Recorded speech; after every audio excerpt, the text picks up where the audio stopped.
Welcome to the Atheist Experience. I'm your host, Matt Dillahunty, with recent master's graduate, Russell Glasser. Thank you. Thank you very much. So what is the story of Doubting Thomas? It's basically Thomas is one of Jesus' disciples, right? Right. And Jesus dies, and then he comes back to life, and Doubting Thomas says, I don't believe that Jesus really came back to life. So Jesus shows up, and he says, here, look at me. I've got holes in my hands. I'm really alive. I look like Jesus. Poke my hands. See? It's really true. So Thomas says, wow, I guess you really are Jesus. And then Jesus says, well, you've seen me, so you believe. But more blessed are those who have not seen me and still believe.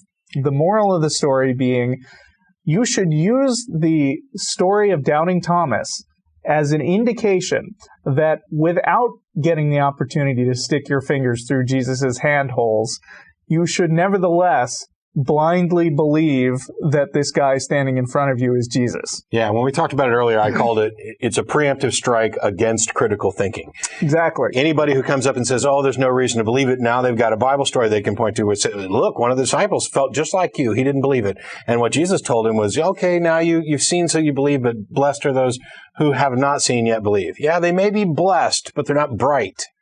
Right. So what the Bible gives you is a prescription to be gullible. Yeah. It says that right there in the Bible. It says believe in stuff that you have no reason to believe. Well, the other thing is that the only evidence that Thomas would have had to believe this story was the word of the other apostles. Mm-hmm. And this sets up a situation that establishes the hierarchy of the church, those people who are recognized as being church leaders and pious, to stand there and say, believe because I tell you this, because I have inside information that you don't have, that I have justification for believing, and now you should just trust me.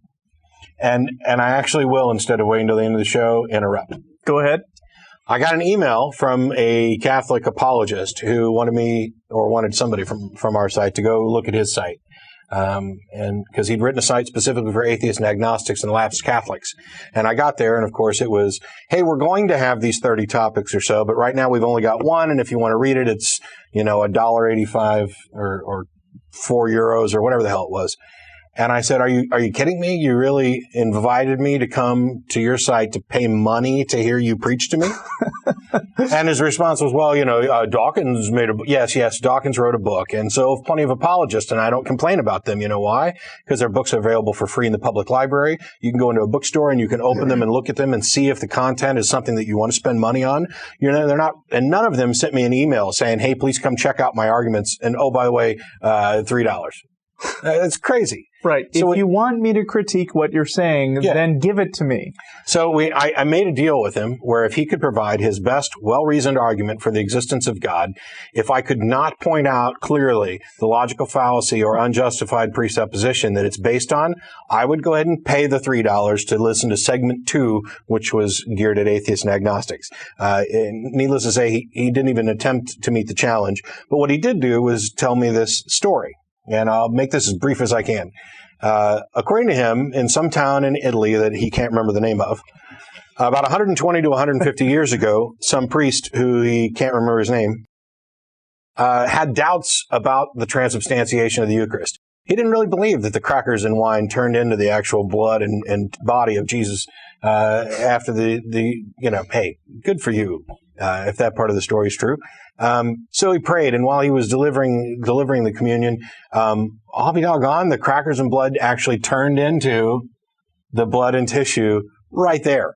That's disgusting. Yeah. So they preserved these and they kept it in the church. And according to this gentleman, scientists have actually come in and verified that it's tissue from a heart, blood type AB, the heart that's never been subjected to rigor mortis. And oh, by the way, it's still alive to this day and you can go to the church and view it.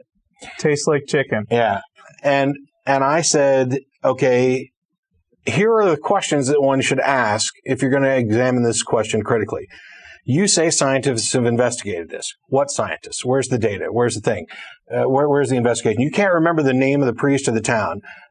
If any of this were true, this tissue wouldn't be sitting in a church. It would be in a lab, in a university, under study, about how some tissue 150 years old, absent a body, can still be alive. But even if all of that were true, there's no scientist who can verify that 150 years ago, this heart tissue was a cracker. You just can't do it. And so I launched those objections, and I kid you not, after discussions about knowledge and reason and evidence and how his beliefs weren't based on faith and how faith, that they were based on reason as well, his response to me, I kid you not, was, oh, you're going to object that we can't prove it was a cracker 150 years ago. Can't you just take anything on trust? That's the crux of the miracle, you moron.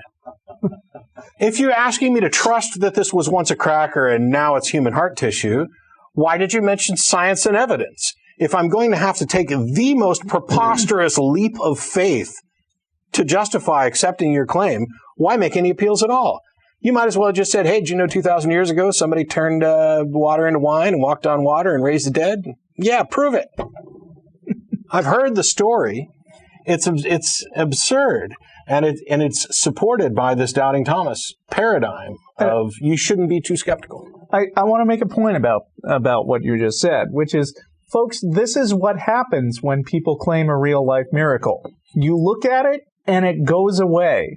I mean, you look into it too closely, and it's, oh, well, I heard that it was some church in some place, but, I haven't heard the name of the church, and no, it's not famous. Nobody else has ever heard of it except for people in my congregation, and no, it's never been checked out or analyzed, but trust me, I heard, this is what really happened. And I've always thought that what happens in fiction is sort of a desperation attempt to get around the fact that real-life miracles look so bad when they're investigated. Because when you're writing your own fictional world, you can write stuff where God disappears from one place and reappears in another and says, oh, you had a childhood fear of aardvarks or something like that. God can do impressive magic tricks that have no logical explanation because there's some schlub in an office writing it, and it didn't really happen. Yeah, there's two other notes about that email discussion that I got. One was that he made this comment saying, you may think this is just all mumbo-jumbo, but I can assure you that it's true. No, you can't. And here's the thing. You believe that it's true. I don't doubt you on that. You believe the story. But if you can't demonstrate it, then you have no claim to knowledge and you have no good reason to think that it's true. You're just believing it based on faith. If you are then willing to give your assurance and your word to others that it's true, you're a liar. You may not realize it, and I don't mean that you understand that you're intentionally lying, but what you're doing is pretending to have justification that you don't, in order to convince those people who are willing to trust you to be just as gullible as you are. And even if we accept your theology, your particular version of Christianity, what does this tell us? It tells us that at one point in time in a small town in Italy, there was a guy who doubted, and God gave him a miracle. But God won't give me a miracle. That's playing favorites. And in the absence of an equivalent miracle for everybody else that would serve as a justification for them, he is intentionally guaranteeing that he can damn us forever because he won't offer the evidence to us that he's offered to others. So what I'm going to do, we've talked about this already, is we're going to get a whole bunch of communion wafers and a little bit of wine. And they're going to sit here on the show every week, and I'm going to safeguard them and take them home. And I want every one of you Catholics, help dial up the Pope, get the Pope, his best cardinals and bishops all together. You guys pray nonstop that God will deliver a miracle to the world by the crackers and wine that we're going to have sitting on this show. they turn into the body of Christ under my supervision, why, I'll submit them to the authorities for investigation along with all the tapes. How will we know that it's the body of Christ? Well, see, I don't know. Maybe we'll have to find another ossuary and do some DNA testing. But at least if there are crackers sitting here and we're all witnesses and they actually visibly transform from crackers into blood, and who knows, maybe it'll turn into an aardvark. That'd be a good one. Sure. I like that. That's a good word too. If that happens, then it's a good comedy word. We can submit the evidence, and at least it would be convincing that, I don't know, there's something going on. You guys can't even provide any evidence that anything is going on. Oh, but I assure you that it's true because I heard about it from somebody I trust whatever. When it comes to bullshit, big time, major league bullshit, you have to stand in awe of the all-time champion of false promises and exaggerated claims, religion. No contest. No contest.